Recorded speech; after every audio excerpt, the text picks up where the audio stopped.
So we have to do this. We have to. Before we do anything else on stream tonight, this has to be done. We'll go back to NHL 11 in a second before switching back to this for Ishal purposes. Today, there were a couple of contracts that were signed in the NHL. And I'd be a terrible person if I did not share the experience of adding in these contracts. It's a communal experience. All right? So first and foremost, Rasmus Dahlin. Now, thankfully, we can scroll the other way to add in this extension. But still, here we go. What do you guys want to talk about?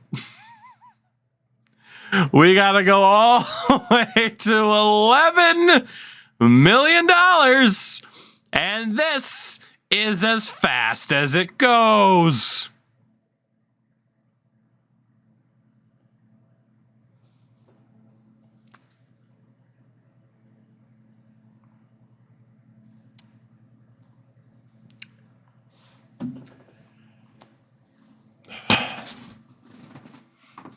I'm just going to read a few pages of Doc Emrick's book. Off mic, how a crazy kid from basketball crazy Indiana became the NHL's, or America's NHL voice, Doc Emrick, with Kevin Allen of Triumph Books. Am I going to get DMCA'd? Probably. Ooh, who's the forward written by? I haven't read this yet. Who's the forward written by? It doesn't say. Doesn't say who the forward's written by. That's a shame. That's all right. That's all right. We're fine. I do recommend getting this book, though, by the way. It's beautiful. Read along with Toogie is a segment I'd be down for. Oh, good, because we have time. When I'm asked about my favorite moment working alongside Doc Emrick, I think about the time several years back when I heard Doc talking to someone about our relationship. When Edzo is 66, Doc was saying, I hope he has someone who takes care of him like he takes care of me. So Eddie Olczyk wrote the foreword here. He writ the foreword. Had written the foreword to this book. Of course, Eddie Olczyk, Doc Emrick's longtime broadcast partner on NBC here in the U.S., and of course, the father of Nick Olczyk, who was recently on the Tukey's Take podcast. Signal from the Deep, the episode title. Make sure to check that out in video form on YouTube. Just search Tukey's Take podcast, or in audio form on your audio platform of choice. Spotify, Apple, Google, whatever. Whatever you want. Anyway, that was a wow moment for me. I was an Olympian at 17, played in the NHL at 18. Okay, Eddie, let's have some modesty here. And was a member of the New York Rangers 1994 Stanley Cup Championship. I was elected to the U.S. Hockey Hall of Fame in 2012. Eddie Olczyk, humble. Good on you, Edzo. Good on you. But earning the stamp of approval from Doc Emrick ranks among my favorite moments of my hockey career. It was the best compliment I ever received. I feel humbled that Doc sees me that way because people like Doc don't come along very often. It's true. When I think about him as a 7-time Emmy winner, fun fact, Nick Olczyk has an Emmy as well. We talked about that a little bit. All the accolades that have come his way and the human being that he is, I feel honored to have shared a broadcast booth with him.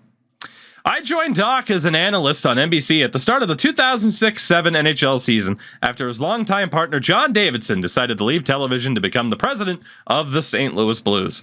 I tried not to think that I was sitting in Davidson's chair, but it was difficult not to think in those terms. JD is a legendary and respected hockey man. I understood the chemistry they enjoyed, and I was aware of how many important games they had done together. It was an intimidating situation. But immediately, Doc made me feel so welcome and comfortable. Doc has an incredible ability to make you feel like you're the most important person in the world. All right, that's one player. We have two more. As we head to the Winnipeg Jets. And we go to Mark Scheifele. Mark Scheifele. Now, the issue with this one is we cannot scroll the other way.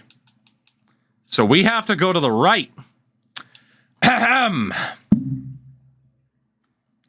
13 years later, we are still together and our friendship has grown immeasurably.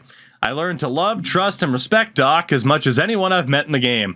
He's made me a better person and a much better broadcaster. Doc is a perfectionist. Nobody prepares like Doc. He's always gathering information, and sometimes you don't even realize that's what he's doing. He may not always use it right away, but it'll come out of his mouth at precisely the right time. Whatever hockey fact I might want to know, Doc will always tell me that he checks his notes and can, quote, get it for you in 20 minutes. When I was a player, Doc asked me what it was like to play in the Silver Stick Tournament in Port Huron, Michigan when I was a youngster, and I remember thinking, how did he know that? What I quickly learned about Doc is that he has an incredible ability to tell a story without losing track of the game call. You'd be surprised at how much is going on when he's telling a story. We're all on headsets and information's coming at us from the broadcast truck a mile a minute. While I'm asking the truck to bring up the replay of Chris Osgood's great save, Doc is telling a story about how Osgood got his first pair of hockey pads from a hardware store where his dad worked. Not sure my wife would agree, but I think I'm a good listener. I should have asked Nick about that. That's why Doc and I work well together. We react to each other. I try to react to Doc the same way I would if I was sitting on my couch at home and not wearing a headset. If he makes some reference to Milt Schmidt, Boston Bruins legend Milt Schmidt. If he makes a reference to Milt Schmidt from the 1954 season, I ask him, quote, what was the crowd like that night when you were there? It's very difficult to turn the page while also keeping the controller going. I gently jab at him because that's what I would do if we were sitting on the couch at my house. That's why Doc is so good. He can tell a story while calling the game, listening to the directors, and interacting with me. Nobody does that the way Doc can. I mean, in the esports scene, I might be the Doc Emrick. Pat myself on the back for that one.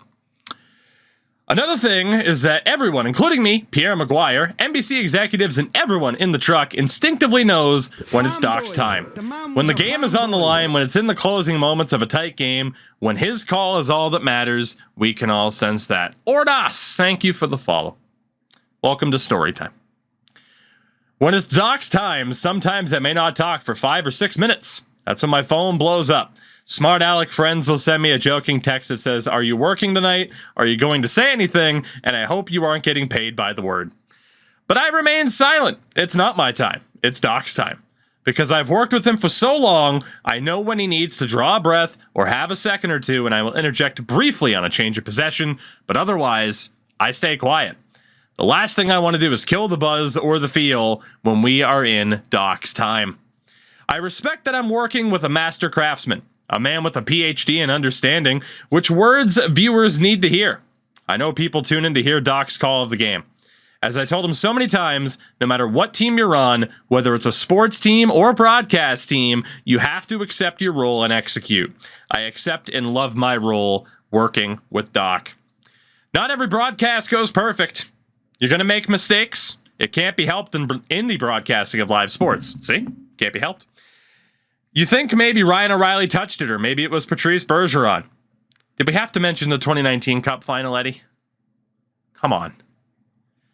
Did the puck hit the post? Sometimes you're going to get it wrong. It's true, though. But when you come into the booth with Doc, there's never any agenda or ego. He's the best in the business. I can tell you that he wants to tell the story, not be the story. Every word that comes out of his mouth is about entertaining and informing our viewers. It's fun when you go to work, when you love and enjoy the people that you work with. And Doc and I do have some fun. Like the time at Detroit's Joe Louis Arena when we won the 50-50 raffle while broadcasting the Blues Red Wings game. I jokingly tell people that's the only negative from my time with Doc Emrick is that I turned him into a 50-50 raffle gambler. Have I read Aaron Volpati's book? No, I have not. I didn't know he made a book. Made a book? Wrote a book? Is book? I jokingly tell people that the only negative... Those raffles are always for a good cause, and we usually take turns paying for the tickets and vow to split the proceeds. Usually we spend $40 or $50 on tickets, maybe a little more if we're feeling frisky, but Doc must enjoy it because when he travels to the Pittsburgh Pirates spring training games in Florida, he always buys tickets for us and sends me photos of them. I don't remember how many tickets we bought the night we won in Detroit, but I recall there were about 6 minutes remaining in a 5-1 game when we were the winning number that was announced. I couldn't believe when I looked down and saw the winning ticket was the first one on our roll. Raising my arms in the air and pointing to the ticket, I was able to catch Doc's eye. He kept calling the game, never missing a beat, but he gave me a thumbs up to let me know he understood what had happened. The raffle raised $15,600, as I recall, meaning our take was $7,800. Obviously, we didn't announce our good fortune on the air, but Doc was clever enough to have some fun with it. The dog now wants to leave the room. That's not in the book. Here's the way I remember our call in the closing minutes of the game. Adding to some of the hysteria we were feeling, Doc saw two players battling for the puck along the boards and said, "Nothing like winning a 50-50 race." I think I added, quote, "The only thing better is actually winning the 50-50 raffle." So I will try to turn the page here. I got one page left of this bad boy. Emrick, you go lay down for a minute. Give me a second. Mike Emrick is one of a kind, and I mean that in the most complimentary sense. We are 20 years apart in age, but we are friends. I can talk to him about anything. He is such a caring man. When I was fighting cancer, he'd go into the churches and light candles for my recovery. He'd usually light 16 candles because I wore the number 16 when I played. But if I was on my 4th treatment, he'd light 4 candles. Or if it was the 12th day of my treatment or the 12th treatment, there would be a texted photo of 12 candles. When you're Doc's friend, he always has your back. Our love, trust, and respect go well beyond letting people know who is on the power play and what teams are trying to accomplish. Something I will carry with me for the rest of my life is that I have earned the respect of arguably the greatest play-by-play man we have had in any sport and in any generation. The fact that Doc has given me his blessing means I've done something right, and I'm very proud of that. So, yeah. That is the entire forward to Doc Emrick's book. I highly recommend people read it because Doc Emrick is one of the goats of broadcasting. What can we move on to? All right. Next up out of the Tougie book catalog, we have Odd Man In, Hockey's Emergency Goalies and the Wildest One-Day Job in Sports by Stephen Wino, forward by Brian Boucher. I went a little bit too far. We were supposed to stop at 8.5. I got distracted while I was reaching for the book. There you go. It went just a little bit too far. Let's see if we can get through the entirety of this forward before we finish up with Connor Hellebuck, who is next on our list. Let's see what we can do.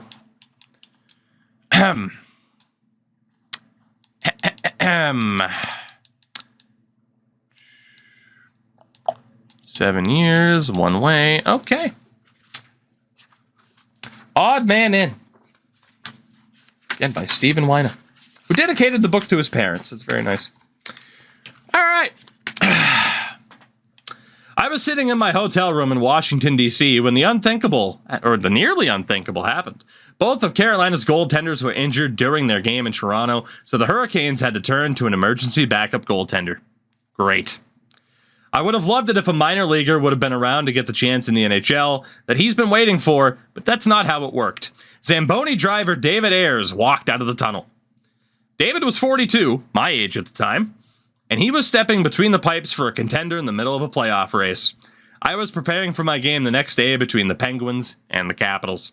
Rod Brindamore, a teammate of mine for a brief time during my rookie year in Philadelphia, coaches Carolina, and I couldn't imagine what he was thinking at the time. I thought it was a train wreck waiting to happen. The Maple Leafs had Austin Matthews, Mitch Marner, and one of the best offenses in hockey. Ayres was a practice goalie who had never played professional hockey. But what did Ayres do? Well, after allowing goals on the first 2 shots, he was perfect. 8 more saves, a win, and his moments in the spotlight. This is a pretty short forward from one Brian Boucher. Just going to throw that out there. It was must-see TV. It always is when an e-bug goes into a game. It never seemed to happen. And now it's happened twice in a meaningful way since 2017. Shout out to Scott Foster. Yeah, that was when accountant Scott Foster stopped all 7 shots he faced to win a game in Chicago. I jumped the gun. Maybe the speed of the game is the reason. Concussion spotters are watching and could pull a player at any time off the ice.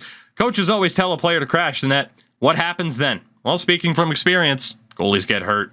When injuries piled up in Florida a few years ago, old Rob Tallis, former Boston Bruin, the Panthers goalie coach, was ready to strap on the pads until Roberto Luongo saved the day by returning from the hospital. That night set the stage for Ayers and Foster to put their names into hockey history.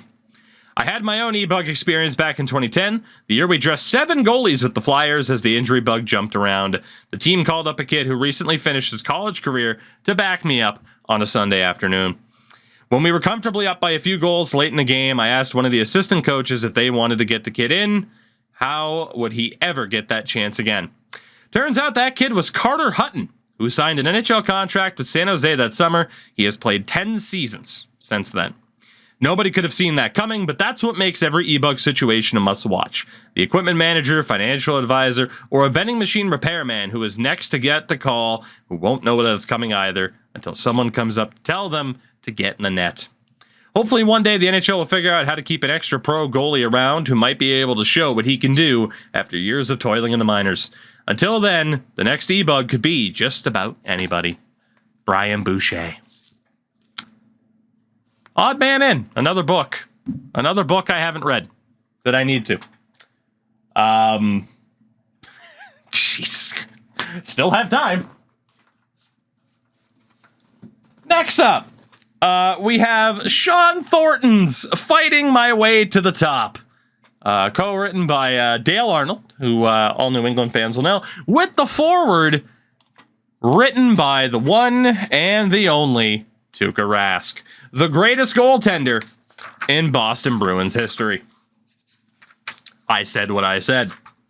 You can disagree, but you'd be wrong to disagree. You would be wrong. Wait for Tuukka to pull out 50 Shades of Grey. Well, you know. Tuukka says, I was 19 years old, and I didn't know anyone or anything. The Toronto Maple Leafs had just traded my rights in June of 2006 to the Boston Bruins for former Rookie of the Year, Andrew Raycroft. It was fall of 2007, and not only was I making the move from my native Finland, greatest country on earth, to North America, but I was making the move to professional hockey and would spend the next season playing for the Boston Bruins of the American Hockey League. It was my first pro training camp, and I was a little nervous. Sean Thornton was also in his first training camp with the Bruins after signing in the offseason as a free agent, but he was a veteran and had already played more than 200 professional games and had won the Stanley Cup with the Anaheim Ducks. He and I were on opposite ends of the experience spectrum, and I had no reason to expect he would give me the time of day. That was because I hadn't met him yet. Sean went out of his way to introduce himself and help me whenever he possibly could. I didn't even know where I could go to get a bite to eat away from the rink, and Sean took me under his wing. He taught me how to handle myself away from the rink, and that's how we started bonding. We have been friends now for more than 13 years. I would learn through the years that this is simply who Sean was. I can't tell you how many times Sean and his wife Erin would invite players to their place for a meal and conversation, especially around any holiday. If you were alone in Boston and it was a holiday, you were made a member of the Thornton family. Kind of like Leslie in Ted Lasso. It's safe to say people's personalities are different on the ice and off the ice. Thorty was always an enforcer. God, such a hockey nickname. Thorty. What's your name? Add an E. That's why the hell I'm Tuukka. It's terrible, isn't it? Thorty was always an enforcer on the ice and fought for his teammates. I was the goalie who was supposed to stay calm and quiet.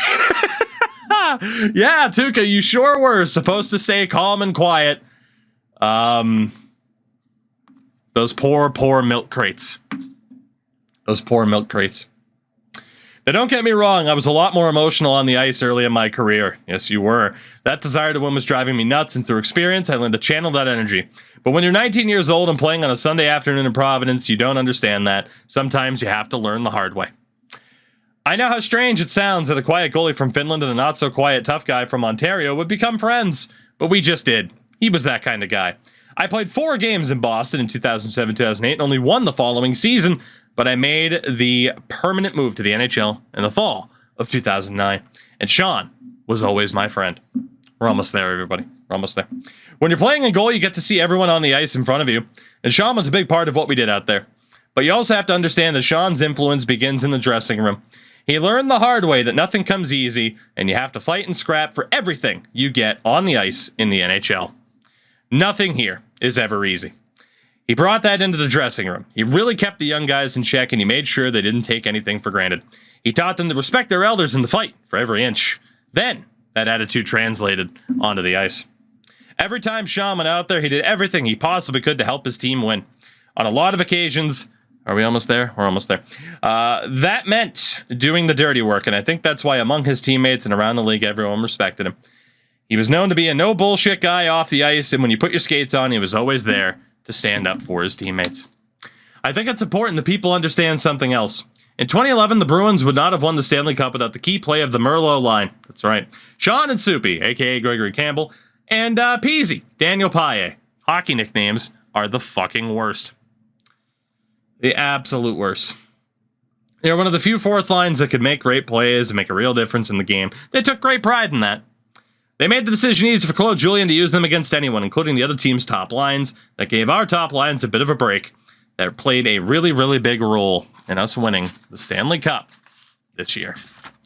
Feel free to check out Sean Thornton, Fighting My Way to the Top. And that is how long it takes to add in 3 contracts in NHL 24, at least in early October. The timer is at 21 and a half minutes.